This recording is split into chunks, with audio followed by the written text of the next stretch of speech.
અમારે ત્યાં 79 યર્સના યંગ દાદી રહે છે. તમને ખબર છે, મેં વિડીયોના માધ્યમ દ્વારા તમને બતાવ્યું. તો હું આજે તમને એમની વાત કેમ કરી રહ્યો છું? કારણ કે આજે એમની બહેન જીવન મરણના સ્ટેજ ઉપર છે અને એમની એજ 72 યર્સની છે.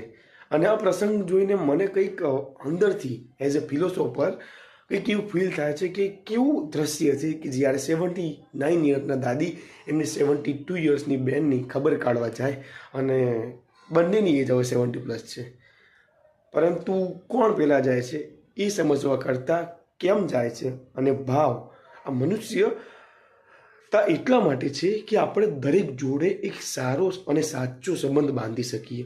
કારણ કે આ સંબંધ એક વિશ્વાસની કડી છે. તમે આખી દુનિયામાં બધાને નથી ઓળખતા અને જેટલાને ઓળખો છો એનો મતલબ તમે એના ઉપર થોડો ઘણો તો વિશ્વાસ મૂકો છો.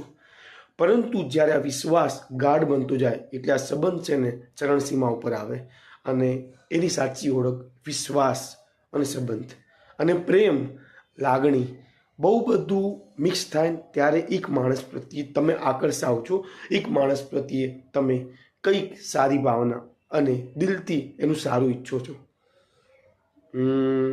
હવે હું તમને શું કહું, મારા માટે એક મેમોરેબલ મુમેન્ટ હતો અને છે, અને તમે પણ